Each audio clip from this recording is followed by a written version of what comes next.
Hi guys, so I wanted to try something a little bit different this week. I'm going to be talking about some of the photos that I took at the Pagoda festival that I went to while I was in Myanmar in Bagan. So I'm going to go through about 30 images that I took there and just explain everything that I did to take the photos, how to be a good human, and also how I actually did find out about the festival. So here we go. So my favorite thing to take pictures of while I'm traveling is people. I love seeing how people live. I love daily life. I love the interaction. And this was an amazing opportunity to be able to take a lot of photos of all the monks that were in the area. So there was over 100 monks that were lined up to get into the festival. So everyone gets a ticket and they go in and are able to get one of the baskets that was just shown, that was offerings from the families that come.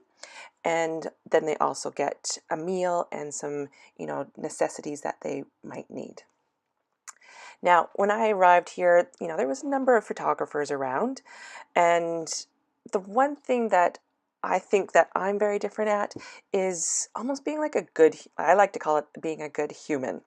So a lot of these photos, I sit here and I hold up my camera and make eye contact with a few of the people before I even take the photo. And I just kind of ask them, you know, not in so many words, but I just hold my camera up, asking them if I can take their photo.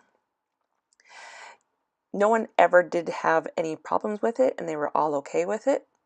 But there was a team of Nikon photographers there. I'm not sure, they must have been from Nikon Asia, but they were all there with their vests and all their cameras and all their equipment, and they looked very impressive. So I would watch them and see how they would take photos. And I was really quite disappointed to watch and see how they took their photos. They basically never asked anyone to take their photos. They stuck their cameras in these monks' faces all the time, and I just thought it was very poor relations on how to take photos. I'm always one for being able to ask and take the photo if you do get someone's attention. It's not going to ruin the photo. If you do take a photo from further away and they don't notice, that's okay. But it's better to get the eye contact. It's better to get them seeing that you're taking the photo and interacting with you. You get so much more connection that way.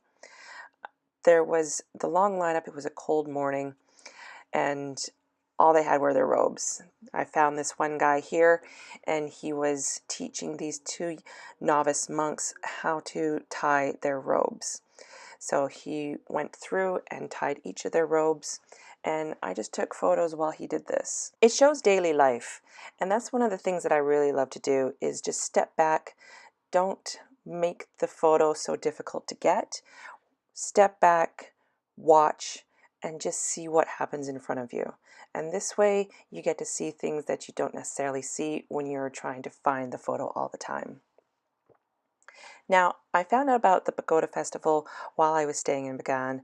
I'd been here for about 5 to 7 days already, and I was due to leave, and I was told that I should be staying because the Pagoda Festival is a wonderful place for photographers and that I would be able to get some excellent shots.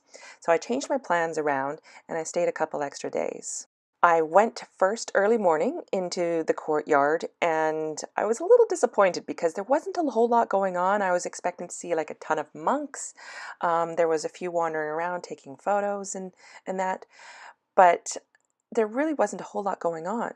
And then I went through the courtyard and onto the other side of the pagoda, and there it was. All these monks standing outside waiting for their turn. All of them get a ticket to go inside and get their basket and all their offerings that they receive. These are some of the favorite photos that I have taken just because there are so many different connections that I got with them and was able to connect and just really bring out their personalities. I think one of the things that people don't remember to do when they're taking photos of people is smile. The more you smile, the more you get the reaction, the more they're at ease, and the better photos that you do get. So if you are ever somewhere and you do find out about an event, do take the time to move your plans if you're able to. It is well worth it. There's sometimes you just don't know what's going on, and things that are not in guidebooks or things that are not listed. When you do hear about them, if it interests you, if it's something that you think you're going to enjoy, try and make your plans to fit those plans in, because you're not necessarily going to be there at that same time ever again. So I hope what you liked today. I'm going to try and do these a little bit more often and going over some of my photos. So I hope you guys have a great day, and I will see you next week.